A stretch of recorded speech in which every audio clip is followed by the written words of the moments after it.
Hey, welcome to Mind Mastery 101 course from Mind Hacking Happiness. Today we're presenting day 32 of our 45-day Mind Mastery 101 course for free. And if you get on the forums after you log in at the website, mindhackinghappiness.com, where you're grandfathered in forever, and you say, XYZ sent me, where XYZ is a name, you and XYZ are entered into a free drawing for a $100 Amazon gift card at the end of this whole thing. So please do that.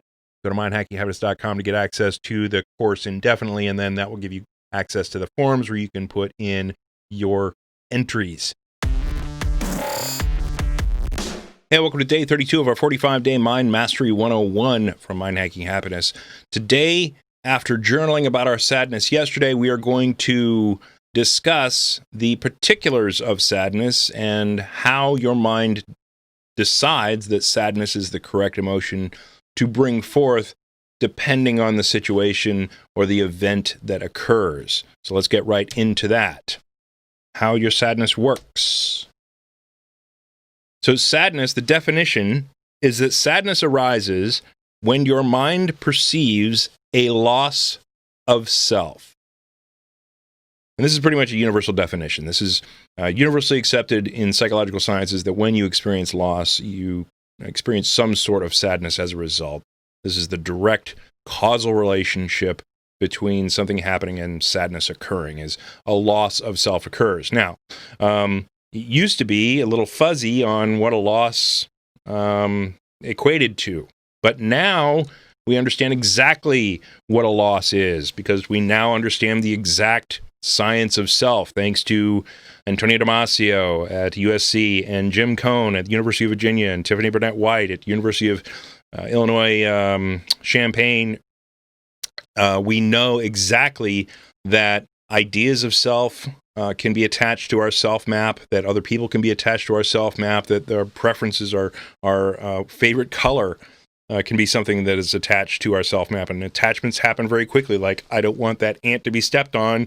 I just learned of that ant's existence, and boom, somebody steps on it and it annoys me, right? So we understand to the granular perspective now why sadnesses occur individually within specific situations and regarding specific things that we perceive as a portion of our identity, our mind's sense of self. So the levels of severity, of course, go from disappointed, a small sadness, to dejected, to sad, through grief, and up through despair, like an utter despair. And of course, there can be multiple levels of sadness as well. We don't have to delineate 5 different levels. We can have 15 if we want. If we want to pick those subjective words that somehow fit into the shade of gray between disappointed and dejected, right? So it's not, let's not get caught up too much in the words that we use, but this is basically the system of how your brain operates from a self-defense perspective, which is what the brain is all about. So your sadness works when your EP, of course, is set by your self items. It's automatically, everything on the self map must be held at status quo or increased in value. But then your perception comes in, that there's a loss to self, right? And even if it's just a devaluation, right? It doesn't have to be a complete, this gets removed from your self map or this gets ripped out of your life or whatever. It could be a loss of a favorite sports team, right? You're watching the big game and your favorite sports team loses the game. Well, that's a devaluation of the sports team. And so you can experience the disappointment associated with the loss of valuation connected with your sports team. Right? You can be wanting to get a promotion at work, and so you have this hopeful expectation and preference that you be held status quo or increased in value, but when you don't get the promotion at work, well, that's kind of seen as a devaluation against you compared to whoever got the job.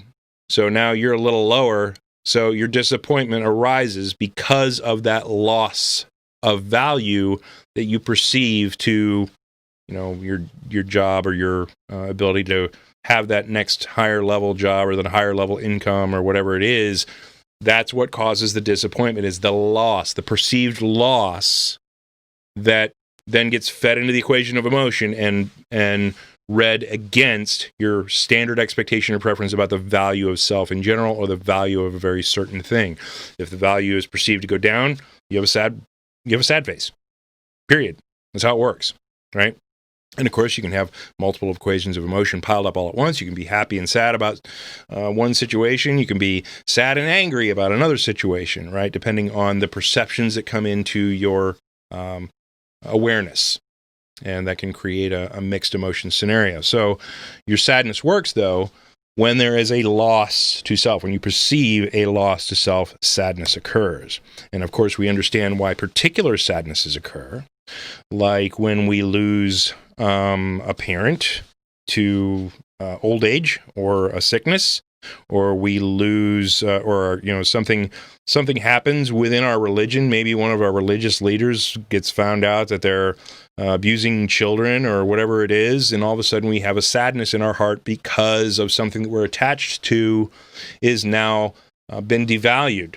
I mean, there's no question about it that if, one of the preachers of your church finds out that that we find out that they're abusing kids or molesting kids, or whatever the situation is, there's going to be a sadness there associated with your connection to that church, your religion, that preacher, whatever it is, because of the devaluation that occurs. And that's simply how sadness works. But it can happen for anything. It can happen for our job. It can happen for our family and friends. It can happen about us getting sick, where we get disappointed and maybe a little afraid, but also disappointed and sad that we're, having some type of medical issue, the body being the very center of our self-map. So any one of these things that exhibits a loss or experiences a loss, we're going to experience sadness as a result. And of course, this can occur on a general valuation standpoint as well.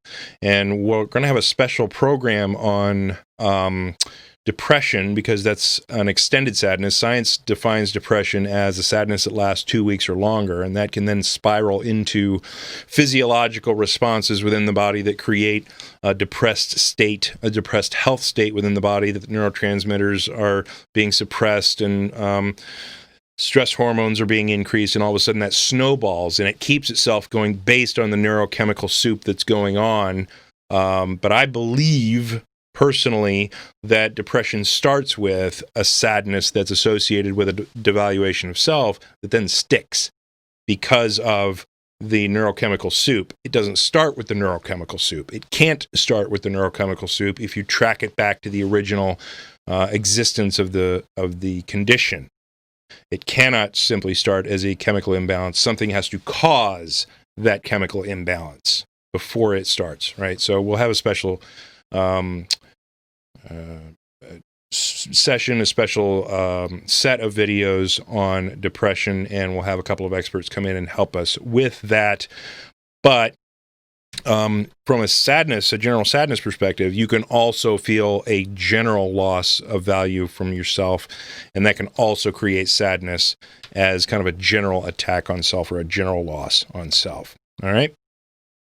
So your homework for today is to go back from yesterday, grab your journaling homework, and identify for everything that you wrote down about your sadness journaling, what is the self thing that's being addressed or being devalued, or that was devalued in the past, and what is the expectation or preference associated with that instance of sadness, and then what is the perception for that instance of sadness as well. Okay, so that's what I want you to do. I want you to go back and take what we've learned today, that sadness is simply the perception that something on our self map has been devalued, or that we've lost something in some way, even if it's the valuation of something, and map those to your journaling exercise. And that will give you a better understanding of the subconscious stuff that was going on yesterday that helped you journal, but then that gives you a better understanding of where that came from and how your subconscious actually feels about it. It will help clean out the trash cans of the mind and clear your subconscious for a whole bunch of awesome things to occur, including health benefits, cognitive benefits, creativity increases, focus increases, all this cool science of journaling and science of emotional intelligence that we've been talking about. This is where we implement it.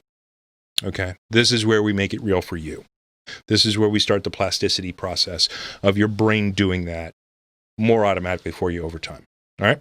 So Hope this message finds you well. Have a great day. Talk to you tomorrow.